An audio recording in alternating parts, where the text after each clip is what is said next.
This is the most overlooked maintenance on any vehicle, but it's even more important on Jeeps. It's bigger tires, heavier bumpers, added weight. Any extra weight that you add to your vehicle adds strain to the brakes. And if you ignore this, don't be surprised your Jeep doesn't stop like it should.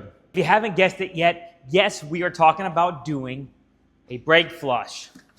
So brake fluid isn't just a fluid, it's hydraulic pressure. When you press the brake pedal, the Jeep transfers force to stop your Jeep. The problem is brake fluid is hygroscopic, so it absorbs moisture from the air. Even though the system is sealed, moisture still gets in over time.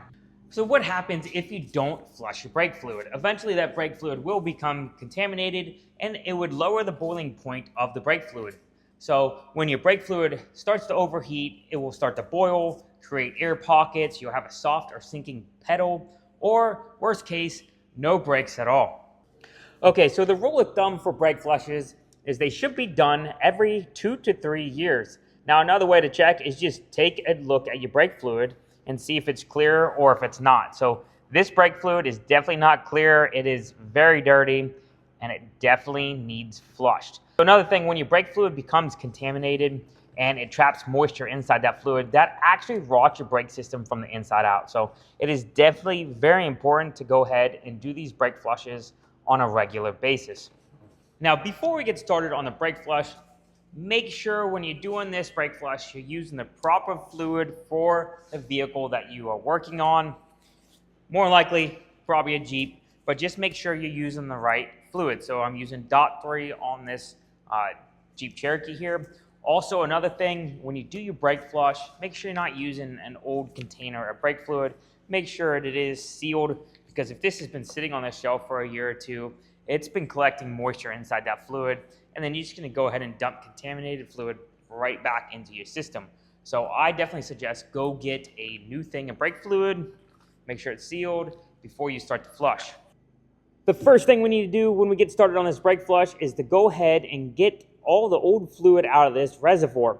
Now you do need to leave a little bit of fluid at the bottom so you're not getting air into the system. If you go too far down and then add fluid into this reservoir, you're gonna trap air in there and then you're gonna get air all through your system. So just make sure you leave a little bit down at the bottom of this reservoir. Now when you do this, a lot of people, they use just a simple old turkey baster and they go in there and they suck this fluid out. I have a fluid extractor, so I'm just gonna get the fluid out that way, but it doesn't really matter how you do it. You just need to get the fluid out of this reservoir. And like I said, leave a tiny bit of fluid down at the bottom. And before we start the flush, we're gonna suck this out, and we're gonna go ahead and add new fluid into this reservoir. So when we do the flush, all the old fluid's gonna get pushed out of the bleeders, and this new fluid is gonna follow behind it. So we're gonna go ahead and get this sucked out.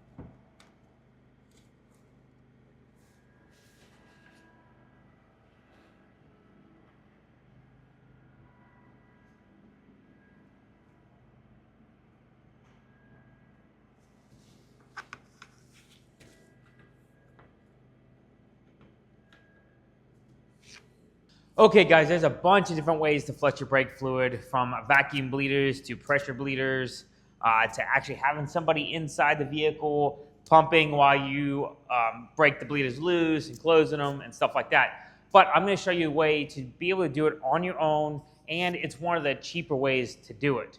So the thing you need to do is when you start opening bleeders, you need to pick the furthest bleeder away from the master cylinder. So that'd be the passenger rear bleeder. Then you'll work your way over to the driver rear bleeder. Then you'll go over to the passenger front bleeder. Then you'll work your way over to the driver front bleeder. So pretty much longest brake line to the shortest brake line. So we're gonna go ahead and get going. And at the beginning of the video, you've seen that I went around and I sprayed PB Blaster on the bleeders. Now, if you know you're going to be doing this, maybe start doing that a week in advance, just so you don't have any issues with the bleeder. So let's go ahead and get to it. What I have here is a rubber hose that fits over its snug over top of the brake bleeder. Now what I have is the hose running over, and then I have it taped up high. So when I go to pump the brakes with this bleeder open, it's going to allow fluid to go up, but it's not going to allow any air to return into the brake line. Now, I'm not doing anything with this. This is just my fluid extractor. I'm just having it go into this. So you don't really need this. You just need a pan or a bottle to catch this brake fluid. But you got to make sure you tape it up high. If not, if it's sagging down low, it'll allow air to return into those brake lines. So what I'm going to do now is break the bleeder loose, and then I'll go inside the vehicle and I will pump the brakes. I'm going to hold them, allow fluid to get into the line. Then I'll go ahead and push the brake again, hold it, allow fluid to keep traveling in that line. And then once the fluid gets clear in this hose, then we know this side is good, then we can go ahead and go to the next. Now, while you're doing this, you want to keep an eye on the master cylinder reservoir, because you want to make sure there's fluid in that all the time. You don't want it going dry, because then it's going to allow air to get into the brake system. So what I'm going to do now is go ahead and break the bleeder loose.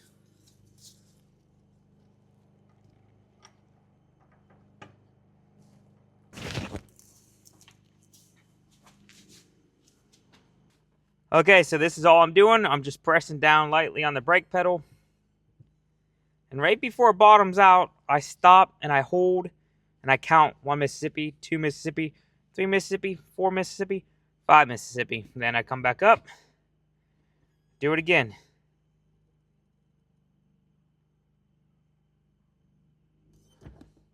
And I do it again.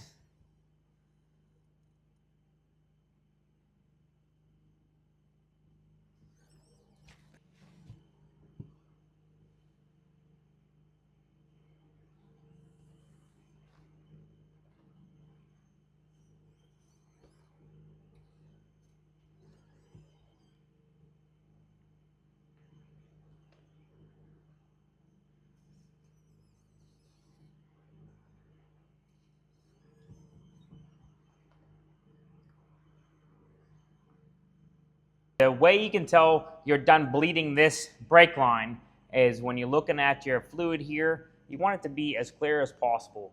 And you can kind of see here, it's hard to see, it's pretty clear now. But I have some fluid in the line, and it's honestly not much darker than what this line is. Now this line that I have here isn't like super clear, but you can definitely still see the brake fluid right here stopping. So this line is completely done. Now, before you take this line off, you want to go ahead and tighten up your bleeder. With this bleeder tightened up, before we move on to the next side, we need to go look at the master cylinder and make sure that there's enough fluid in the reservoir. You see here, the fluid level is definitely down low, so we're going to go ahead and add fluid to it.